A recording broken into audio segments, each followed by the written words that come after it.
మీరు జరగబో వీటి నెలను తప్పించుకొని.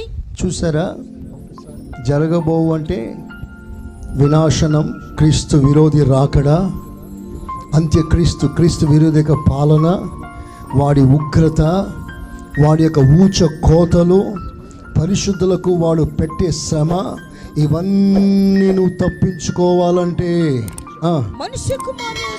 యేసయ్య రాకడి దినమున ఆయన ముందు నిలబడాలంటే శక్తి గలవారగునట్లు ఎల్లప్పుడూ మెలకువ కలిగి ప్రార్థన చేయుచు మెలకువ కలిగి ఉండండి. చేతులెత్తి ఆమెనండి గట్టిగా చెప్పండి, హుషారుగా. ఎల్లప్పుడూ ప్రార్థన చేయండి. This is the greatest weapon to stand before the lord. ఆయన ముందు నిలబడటానికి సరైన దీటైన ఆయుధం ప్రార్థన. ప్రార్థన. ఈ ప్రార్థన మీద సాతాను పంజ విసిరాడు. అందుకనే మోకరించడానికి కూడా ప్రజలకు ఇంట్రెస్ట్ ఉండట్లేదు. ఉపవాస ప్రార్థనకి ఎంతమంది వస్తారో వచ్చి చూడండి. నేను అనుకుంటాను అటెండెన్స్ దేవుడు ఆదివారం కాదు ఉపవాస ప్రార్థనలు తీసుకుంటాడేమో. స్తోత్రం. ఒకవేళ యేసు ప్రభు రిజిస్టర్ తీసుకొచ్చి సండే ఫాస్టింగ్ ప్రేయర్ ఉపవాస ప్రార్థన రోజున కుర్చీ వేసుకొని కూర్చున్నాడు అనుకోండి, ఎంతమంది పేర్లు ఎక్కుతాయో రిజిస్టర్లో. ఉపవాస ప్రార్థన రోజు ఆలోచన చేయండి, నిర్ణయం మీది.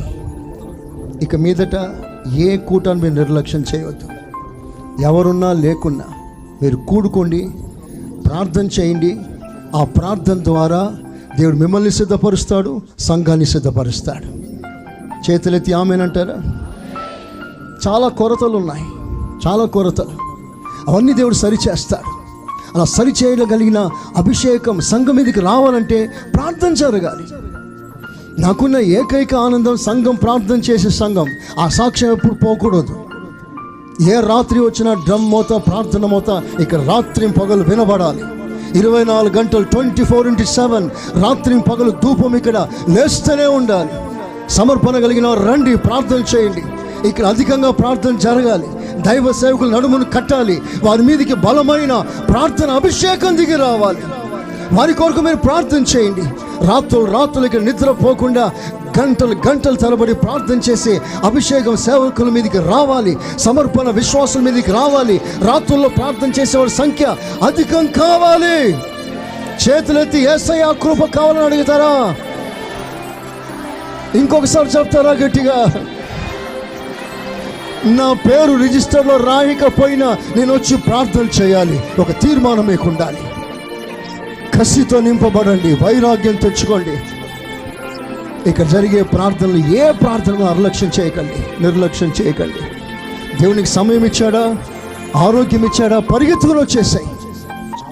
శనివారం ఉదయం 10 గంటలకు ఉపవాస ప్రార్థన, బుధవారం 10 గంటలకు కుటుంబ ప్రార్థన, శనివారం సాయంకాలం ఉపవాస ప్రార్థన, బుధవారం సాయంకాలం బైబిల్ స్టడీ, ఆత్మకూటం, ఇవన్నీ జరుగుతున్నాయి. ఒకసారి నీ మనస్సాక్షి మీద చేవేసుకుని నీకు సమయం ఉన్నా, నీ ఇల్లు పక్కనే ఉన్నా నువ్వు రాలేకపోయా. రేపు ఒకవేళ న్యాయ తీర్పు ముందు నిలబడవలసిన పరిస్థితి వచ్చినప్పుడు షీబా దేశపు రాణి నీ ముందు నేరం మోపుతుంది. ఏమనో తెలుసా? సొలొమోన్ రాజు యొక్క మాట వినటానికి కొండలు, లోయలు, సముద్రాలు దాటి నేను వచ్చాను. నువ్వు జీవం కలిగిన దేవుని మాటలు వినటానికి, ఆయన సన్నిధిలో అడుగు పెట్టడానికి కనీసం బస్సు ఎక్కే అవకాశం లేకుండా పక్కనే ఇల్లు పెడితే నువ్వు వచ్చావా అని నిలదీస్తే సమాధానం ఏంటి? ఆ రోజున తీర్పు దినమున నీ జీవితం ఎంత భయంకర శిక్ష అనుభవిస్తుందో ఆలోచిస్తారా? తీర్మానం చేసుకోండి. అశ్రద్ధ చేయవద్దు, నిర్లక్ష్యం చేయవద్దు. దేవుని కొరకు జీవిస్తాం. అట్టి కృప సమృద్ధిగా మన మీదికి దిగి వచ్చునుగాక. అందరూ ఆమేనన్నారా?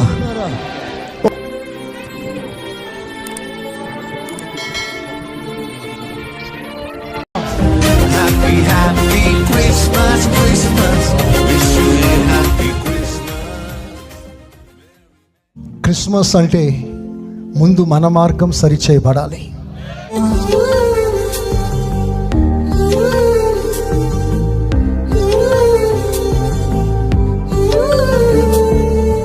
అయితే ఏ మానవుడు పారిపోతున్నాడో, పరుగులు తీస్తున్నాడో, పారిపోతున్న మానవుని వెతికి రక్షించుటకు యేసయ్య వెతుక్కుంటూ ప్రభు మనిషి దగ్గరికి వచ్చేసాడు.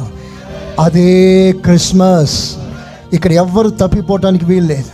నీతో దేవుడు ప్రతిరోజు మాట్లాడాలని, నిన్ను చూడాలని, నీతో సహవాసం చేయాలని, నీతో కలిసి నడవాలని, మీ మార్గం మార్చుకోవాలి.